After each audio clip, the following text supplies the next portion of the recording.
And the series of tales of scale, the last session would be fireside chat. May I request Aparna Gupta, General Manager, India Customer Success, Microsoft, to join me on stage. She will be chairing the fireside chat for us. And may I request Vishal Gondal, Founder and CEO of GoPeak, to join us. Thank you. Stage is all yours. Thank you.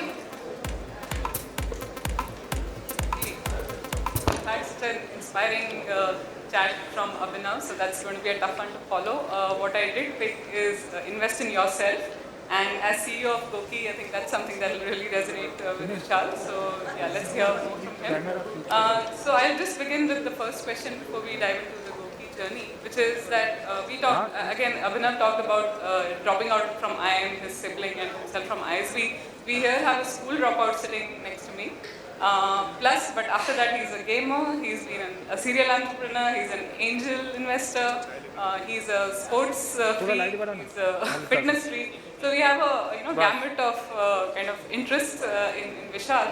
But if you have to define in one word, who are you? Or what defines you? What would that be? So I mean, if you look at the commonality between being a sportsman, being an entrepreneur, being a startup investor is failure. I think you fail every day, and I think that is the best part about what I have learned, because that's not what is taught in school or college. I think part of the problem right now is that nobody knows how to fail. And if there is one place where kids or even adults can learn to fail, is sports. And nobody takes that, unfortunately, very seriously in our country. I think the challenge in an entrepreneurial environment, or failing in college, or failing in school, is that most people have not experienced this kind of innovation. People are always trying to be first, second, or always ahead of the race. The problem being an entrepreneur is that you will fail 365 days out of 365 days. But every day you have to still wake up with the same enthusiasm, the same motivation, and not only motivate yourself, but motivate your team and motivate the rest of the people that know what we are doing will succeed someday. And for a lot of people, that someday may never come. So the exciting part is learning to fail. That's what I call myself. The best failure. Lovely claps to that. So then maybe from your gaming company and a very successful acquisition to opening your next venture, something like Goki. And in the world of wearables, where we have the likes of Fitbit, we have Apple Watch, I mean, there's a ton of innovation happening there. Okay? What is it? Okay, actually, sorry. But yeah, we have to talk offline. Yeah. It's gone. Yeah. However, yes. So what do you think is the differentiating factor of Goki, and how do you see that, what resonates with your users? See, I think in this world, people are looking for solutions and not problems. And I think in my own life, in school I was a national level volleyball player, very athletic. But when I started my gaming company, my diet was pizza and Pepsi. And within no time, I became a volleyball myself. So, and when I finally sold the company and all of that, while I had done successfully as a person, I was 120 kgs, very, very unhealthy. And that's when I said, you know what, I'll become healthy, how difficult it is. And I joined the gym, I did diets, I went to every possible diet program, and nothing worked. And finally what worked for me was that I met a local coach who told me, you know what, I WhatsApp you every day what to do. You just tell me what did you eat, what did you do. And literally I used to message him, and he used to say, okay, if you did this, today you're doing 100 push-ups or walking and all of that. To cut a long story short, from being a couch potato, by just virtually talking to somebody, I have now done 15 half marathons, ultra marathons, I was on Everest Base Camp. So I was able to make a lifestyle change. And that's when I realized that the problem is not data or information or access to gym or doctor. The problem is motivation. So most people, every one of you know you should not be smoking or drinking or having fried food. Everybody knows you should exercise, but still nobody is doing that. Not because you don't know, it's because you are not motivated. And guess what? Where is the best motivation coming from? It comes from gaming. I'm sure there are people playing Candy Crush right now while in this session. So my thing was, listen, I know how to motivate people to play and change their behavior. So what if I could use the same techniques of gaming, but instead of making you, play Candy Crush or Angry Birds, make you eat green vegetables or walk? That would be a game changer. And that's what, again, I thought of this idea and I said, we'll have a wearable, but the wearable is not the product. It will be a subscription to a coach, and the coach will give you advice on the app and on the phone, and people said, this is crazy. It's not going to work, it's going to fail. And that's when I realized that yes, I'm on the right track. Because I think when people think that your idea is good, it most certainly fails. And in my case, I'm only looking for ideas which people think are stupid ideas. So that's how the whole Goki idea came about, which is, Goki is not a hardware. It's a service which will help you improve yourself and become a better version of yourself, like how Abhinav wanted you to do, improve yourself. Very interesting kind of picking up from your past, passion, even a profession, and how you were able to weave it into the next one. So if I move forward and we talk about technology, and we talk about how technology is disrupting, innovating, and wearables is definitely one space where we see this again and again. I remember one of my friends talking about how they were testing, and I will not name the company, but they were testing this wearable device, and she actually started testing it on her own child. She would send the kid to school, and this was like few years back, but she would check how it was doing, and and so also worrying about the intrusion into privacy and things like that. But as these technologies evolve, and when you look at scaling, this value proposition, how does Goki keep up with the innovation and kind of being ahead in the market? So I think people are not realizing, but we are entering a new era of the internet, and I call it the internet of health. Just think about it. Your watch can, or your wearable can do heart rate, ECG, blood pressure, and so many other parameters. And it is predicted that in the next 3 to 5 years, between your phone and wearable, you will get every major vital information about your body real time. Now that changes the game of healthcare, that changes the game of insurance, and that changes your own game. And I challenge people that, you have to now force to become what I call the CEO of your own life. Because now, there are so many companies here which are giving you real-time data of your sales and revenues, and you're projecting how your companies are going to perform.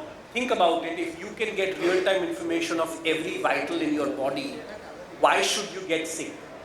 Why should you get into a position of having any kind of ailment, any kind of cancer, any kind of blood pressure, cholesterol, hypertension?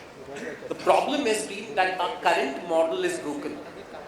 Give you an example of ECG.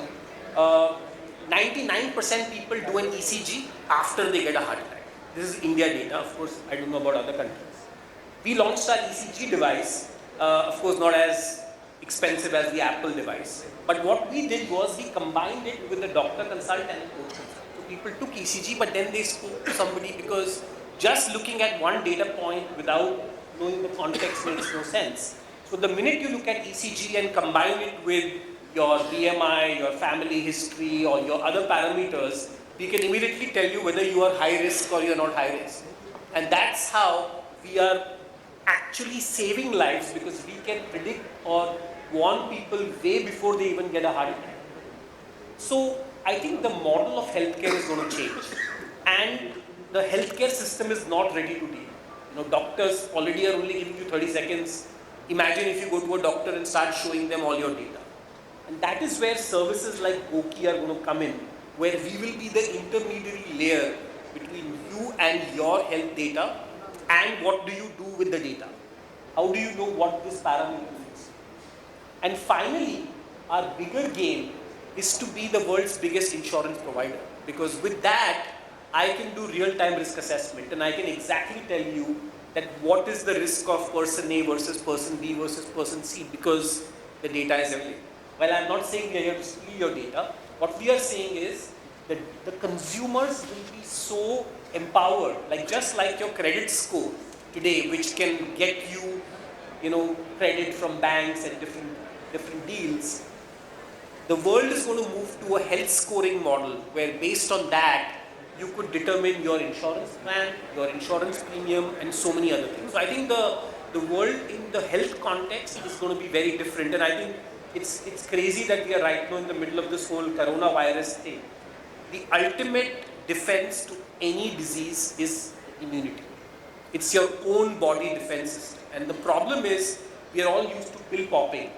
And while pill popping can give you temporary solution, the real long-term solution is to build your immunity, which is what is going to happen by diet, exercise, sleep, and being stress-free. This is the only mantra. And that's what we are trying to do at home. So a good holistic approach is what you are driving and not limiting to a variable is what I take away from that. So tell me maybe a little more about this future vision, which is very interesting in terms of being that middle layer. So where do you see the whole data privacy bit? Because clearly in healthcare that is a big one. And again, are you looking specifically focusing on India or globally? And yeah, what's See, I think the issue of data privacy comes from a question of conflict of interest. The problem in the healthcare business is that it's filled with conflicts. Today we did, by the way, a big study of trust in healthcare. 97% people in India do not trust doctors, hospitals, insurance companies, pharma companies. I'm sure 100% of the people here don't trust them too. You will always want to take second opinion, third opinion. But guess who's the number one trusted person in healthcare? When we took this data 2 years back, the first person was Baba Ramdev. Second person is Akshay Kumar. So guess what we did? We went and signed up Akshay Kumar. We told him this is the data. Akshay Kumar needs to be with us. So Akshay is now our brand ambassador. But last year, the number one trusted person in healthcare was not Baba Ramdev anymore. It is PM Modi. He has taken yoga, Ayushman Bharat, preventive healthcare right in the front. And the success of brands like Patanjali show us that consumers are lacking trust in the system. So if at one side we have billions of dollars being invested by pharma companies and all of that, but nobody trusts them. So when we wanted to base our business model, we said we do not want to align our business model to the curative side or to the whole pharma side of the business. We want to be on the consumer side. So Goki's revenue model is the consumer-centric model. So our privacy is very simple. The consumer decides who do they want to share with the data, with what. We are not trying to sell their data, do any advertising, doing anything. So the minute we are having our goals aligned with our consumer goals, we become a very, very clean model because we only win when our consumers win. So when you now think of trust in the context of privacy, that's really where the challenge is. So at one end, people are posting everything on Facebook and Twitter and Instagram. The minute your government is asking you data for Aadhaar or something else, we are all worried about privacy. So the issue is not the data itself, the issue is the trust we have into the system. And I believe that the future companies are going to be built on trust, and that's going to be your biggest asset as a brand. And that's where if you really see the brands which are winning are brands like Apple, or brands, I was just talking to the Nutanix guys who have a 90% net promoter score. There is 101% reason why consumers are going to trust a company with a net promoter score of 90. So we are obsessed with net promoter scores ourselves. Of course, we are not 90, but we are about 70. Great. So maybe before I open it up for questions, if there are any, what keeps you awake at night or what worries you? And maybe I'll go back to one of the comments you made earlier, which is that end of the day you're providing this complete kind of experience in some way, I would say, for the consumer, right? And contextualizing it. But you also talked about the motivation aspect of it, right? So in context of that, what worries you the most? So actually, nothing worries me in the night because I try and sleep. But what really is our challenge, or who is our biggest competition? Our biggest competition is YouTube, Netflix, Zomato, and Swiggy. And now you'll ask me, how can they be my competition? They are my competition because they are the single biggest reason where people are becoming lazy. So when we did the research, we found out that the reason people stop using Goki or become less is not because suddenly they joined a gym or they've got another wearable. It's because They got an offer on Zomato which said Zomato Gold have 2 pizzas for the price of 1, and Swiggy is delivering them some junk vada pav at half the rate, or Netflix wants them to binge watch a TV show, or Amazon Prime wants to do it. So all I can tell you is, guys, since you are in the tech business, these companies, so if you just Google who is Netflix's biggest competition, and Reed Hastings has gone on public saying his biggest competition is sleep. So when Netflix does not want you to sleep, and by the way, the foundation of good health is sleep. And here is a brand who's saying, I will not let you sleep. And I'm sure a lot of you must be binge watching Sacred Games and all these shows. I would only tell you to say is that remember, they are doing it at the cost of your health. So watch shows, but don't spend nights or don't binge watch. The reason binging is not good is because, watching 2 is good, but if you are going to spend 4 nights watching TV shows, that's not good. Similarly, I have appealed to the government that just the way they are looking at banning junk food in schools, there needs to be some regulation to stop these companies from distributing junk food at discounts to you. Because they are spoiling you and the kids of today. When I was young, I did eat junk food, but I was not getting 1 at 2 and all the infinite dining and all that which is happening. So I would say that just the way we think of pollution and we say, oh, we are looking at the pollution and the future generation is going to pay for it.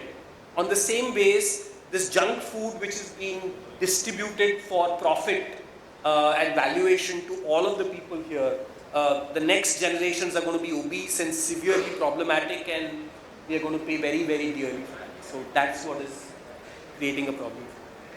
Thank you. So do we have time for 2 questions? Okay, so questions if any, otherwise we'll wrap up.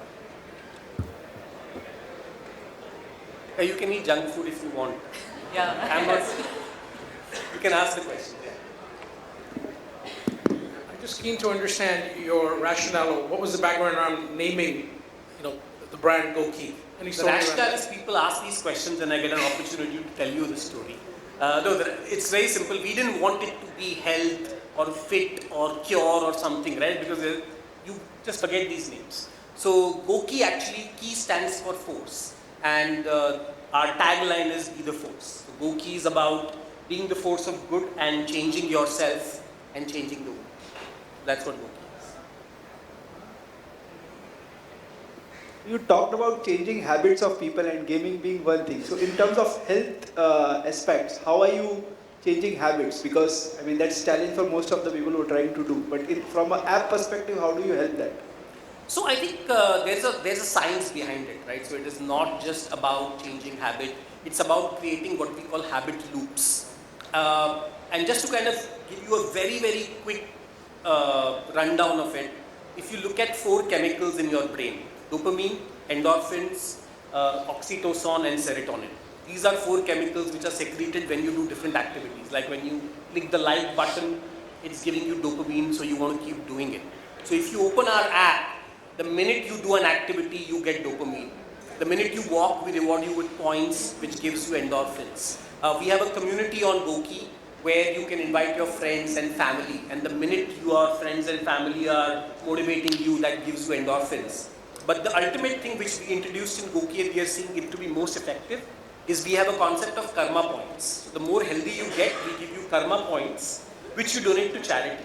And you know what is the ultimate drug in this world? The ultimate drug is what Warren Buffett and Bill Gates are on, is giving it back to the society. And the minute you donate karma points, you get serotonin, which makes you even more happier.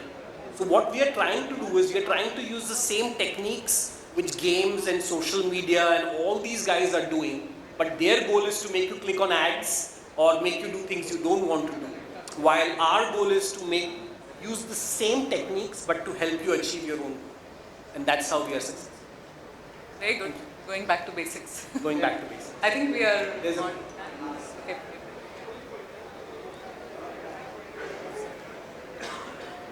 mentioned that you're not into monetizing the data of your customer base. I know from other industries, a subscription model can be really painstaking to build scale. How do you really target your customer base, and what are your churn rates like? So like I said, that it is not necessarily around the churn rate. It's about benefit to the consumer. And what we have seen is that if the consumer sees a benefit, there is no reason for them to go off the platform. The problem is with models like the gym model, which you are trying to compare us to typically, their model is that they don't want people to come because they only have 20 treadmills and they have sold 500 memberships. So if all the 500 people turn up, they are dead. Our model is virtual. In fact, we are incentivized to get more and more people active. And in our case, almost 70 to 80% of the active users tend to continue on the platform. So our incentive is not like a gym where we are telling you don't come. Our incentive is actually to get you live. In fact, our coaches are also incentivized to get you back on the platform. So once your entire value chain is incentivized for one metric, which is engagement, automatically you will get high engagement, which is going to lead to higher retention and higher LTV. Thank you. Okay, thank you. Thanks. Can I request you to hand the token of appreciation to Vishal, please?